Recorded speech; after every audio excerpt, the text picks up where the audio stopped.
The Rams make somewhat of a shocking move in a recent mock draft. We're going to talk about who they draft and who they are trying to replace in this recent mock draft. We're also going to discuss my mock draft Monday, who Les Snead and Sean McVay and company may be looking into in this year's draft, all on today's episode of the Rams Digest. I'm your host, Joshua Giron. Remember, if you guys are not subscribed to the channel, do me a favor. Press that subscribe button now, as roughly 72.9% of you guys are watching the videos, but you're still not subscribed to the channel. Do me the favor.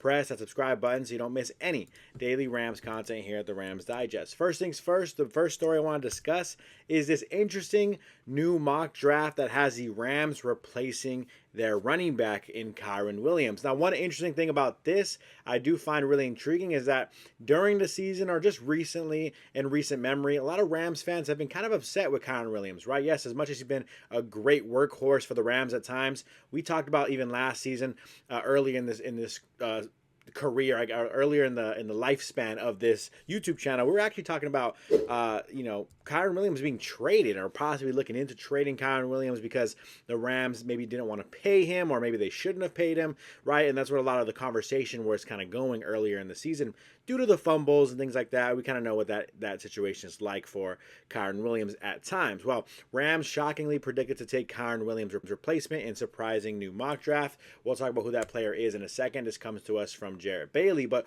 overall, in general, I did kind of want to throw this out there because I think there are Rams fans. I'm not saying all of you guys. I'm not saying this is what I feel. I'm not saying this is what I think the Rams should do. But I do think there are many Rams fans who have moments of kind of being a little bit upset, not trusting Kyren Williams necessarily fully in terms of running the offense in the running back position, at least, or running that position in that running back room, right? And not to say Blake Corum is a better running back or needs to start over Kyren Williams. I think most people can understand he's a smaller back. He may not be the guy to be the workhorse running back for you, but ultimately, many fans, I think, are interested in moving on from Kyren Williams at some point, at least in the near future. Realistically, he's not going to be your running back for the next 5 to 10 years, right? It's just not how running back lifespans work. And so maybe this is interesting, right? Looking into the possibility of the Rams drafting a Kyren Williams replacement.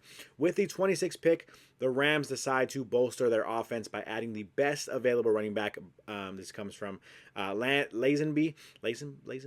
Well, I'll pull from where he's from in a second, but Omarion Hampton filled up the stat sheet at North Carolina in 2024 and has the burst and strength to be a star in a Sean McVay offense, considering the fact that the Rams have all-pro running back Kyren Williams in the backfield, who has over 2,400 rushing yards and 31 total touchdowns over the last 2 seasons.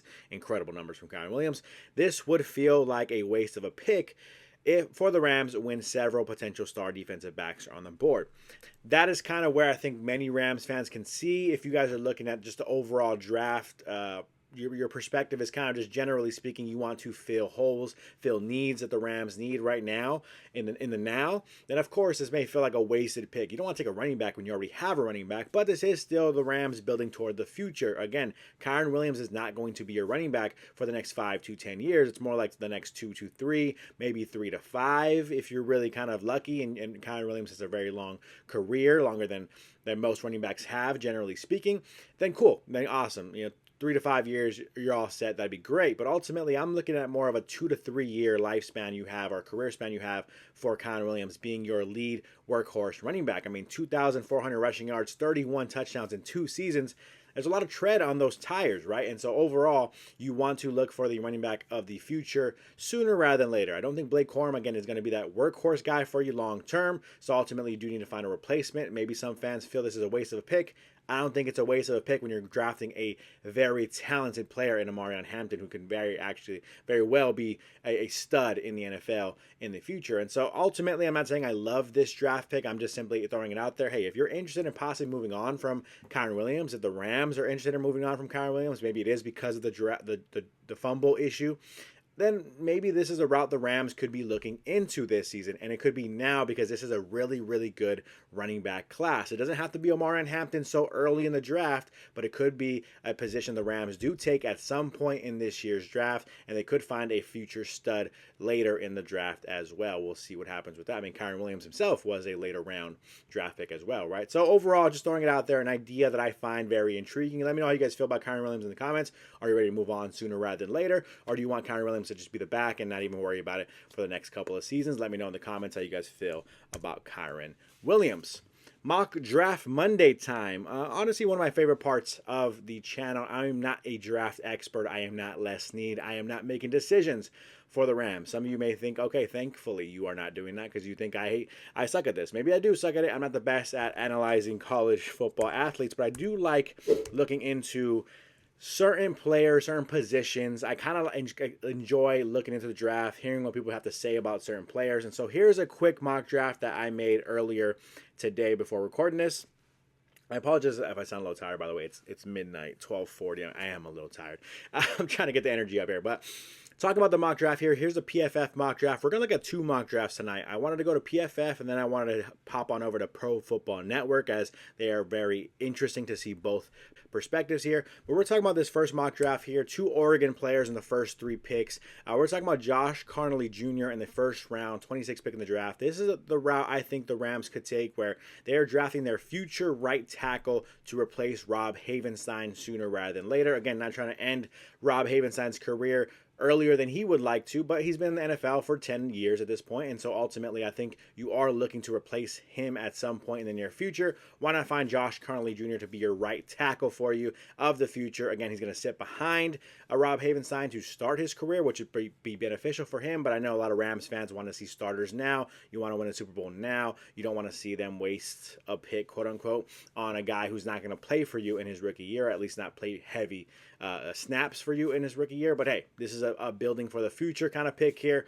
Rams find a future right tackle potentially in Josh Connolly Jr. Then we're looking at the quarterback position in the third round, 90th pick in the draft. Recently, we saw the Rams meeting with this player, officially confirming they are going to meet with this player or have had a meeting with this player, Jalen Milroe out of Alabama.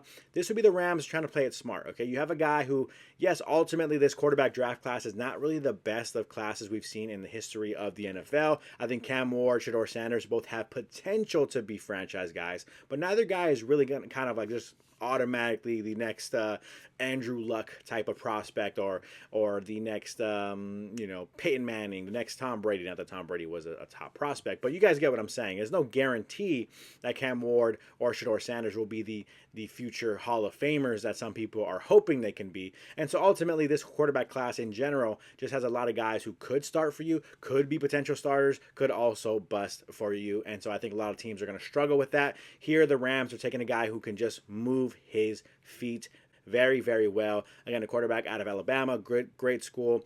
Obviously, had a pretty decent college career, but definitely more of a mobile guy, more of a guy who wants to run first rather than pass first all of the time, generally speaking. Ultimately, does have the that mobility where if you say, okay, let's sit him behind Matthew Stafford, let him learn the offense, learn how to be a professional, learn how to throw the football a little more accurately, see if we can turn him into the next Lamar Jackson-esque type of quarterback who can pass a little bit but can definitely move his feet as well. That'd kind of be the hope, I think, when you're looking at a Jalen Milroe. Not that I'm comparing him to Lamar Jackson. I don't think they're the same player by any stretch of the imagination, but I do think that mobility is something that Sean McVay could work with and do something very, very intriguing with on the offensive side of the ball.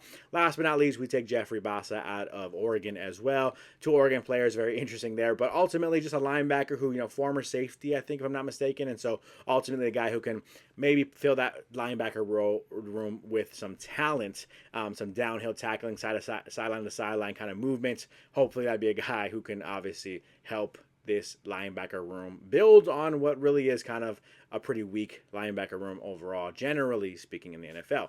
Moving on to the next mock draft. Again, we're pulling this one from Pro Football Network, so obviously the entire draft class kind of changes when you're looking at a different site here. So, if we don't think these guys are realistic to be here, it is okay. We're just looking at some potential names here the Rams can take. Here are the three picks that I made here. We took Jahdae Barron out of Texas. Now, we talked about him on the channel before. Again, cornerback, smaller size, more of a slot corner. Looks like a safety, in my opinion. Kind of going to play that Quentin Lake kind of role for you. The the safety slash slot cornerback. I think that'd be a very intriguing role for him, and I think that'd be something the Rams could like to use on the defensive side of the ball. The versatility seems to be what they like in terms of the defensive side of things, and so I think that'd be a good player to fit here. If he's there, I think the Rams would probably be pretty happy with taking him. Again, you still want the outside corner help. I think it's what they're looking for, but with Ahkello Witherspoon being back, you have some guys battling it out as well. Darian Kendrick coming out off of an injury. You have some guys who can battle it out. At the outside cornerback position, this would be Jahdae Barron taking on that slot role for you, hopefully slot slash safety, if you will. And then Chris Paul Jr., pretty solid linebacker out of Ole Miss. Again, you're just looking to fill that linebacker room with some talent. Hopefully Chris Paul Jr. can be that future starting linebacker for you. A little bit on the smaller side, I think 6'2" or something around that range. But overall, I think a guy who can be potentially a starting linebacker in the NFL for years to come. And then Elijah Arroyo, again, not sure if he can fall that low to you in the 101st pick, but crazy things have happened in the draft. A guy who I think has shown some potential, especially when getting thrown the football, to him by Cam Ward, the potential #1 overall pick in this year's draft. I think he's shown some potential, a guy who's shown some talent, someone I think the Rams would be intrigued by to see if they can potentially make him into the future star tight end that they've been looking for, right, to replace Tyler Higbee in the near future. That's kind of where it's at for me. Those are my 2 mock drafts. Let me know how you guys feel about your picks, those picks down below in the comments. Again, these are just kind of generally speaking, I think these are the real big holes the Rams have. You need a future tight end ASAP. You need a cornerback ASAP. You need a linebacker ASAP. So I decided to do that in a couple of drafts here. So let me know how you guys feel about those mock drafts down below in the comment section. And we'll talk about and we can discuss any picks you guys are maybe intrigued by and guys I need to be looking out for that you guys want on the Rams next season. Moving on, last but not least, trivia of the day, my favorite part of the episode, where I ask a trivia question. You guys give your trivia guesses down below. Whether you're right, whether you're wrong, we'll shout you out on the next episode. Here was the last episode's trivia of the day. What Super Bowl MVP was drafted as a catcher by the Montreal Expos in 1995? Very, very intriguing one, I think. I thought it was a fun guess to kind of give out there. Here was the multiple choice options. It was A, Eli Manning. Was it B, Drew Brees? Was it C, Hines Ward? Or was it D, Tom Brady? We had a couple people play along in the comment section below. I appreciate all of you guys for playing along every single time you guys do. A couple of you guys repeat guessers, so I appreciate you. Floyd guesses Hines Ward. George says, I thought Steve Young, but I would say Drew Brees, ? Thomas says Tom Brady, and then the real J. Will says Tom Brady in parentheses. He has a card out there, I think. And so I appreciate all of you guys for playing along. I appreciate all of you guys for guessing on the trivia of the day last episode. The correct answer was Tom Brady. The real J. Will, I'm pretty sure I've seen something like that as well, by the way. I think he did have some kind of a trading card out there with him in the Expos uniform. So shout out to you for pulling that. That was a good pull. Overall, I appreciate all of you guys for playing along. Shout out to the 2 who got it correctly here. If you got it right, whether you got it wrong or right, either way, I like to shout you out on the episode. So if you guys want to get a shout out on the next episode, go ahead and play along with today's trivia of the day. And it's not even there. Here is the question for the trivia of the day. What NFL defensive back lost his endorsement deal for wearing a competing brand's shoes in a Monday night football game? Again, which NFL DB in 2005, which NFL DB lost his endorsement deal for wearing a competing brand's shoes in a Monday Night Football game in 2005? The multiple choice options are here.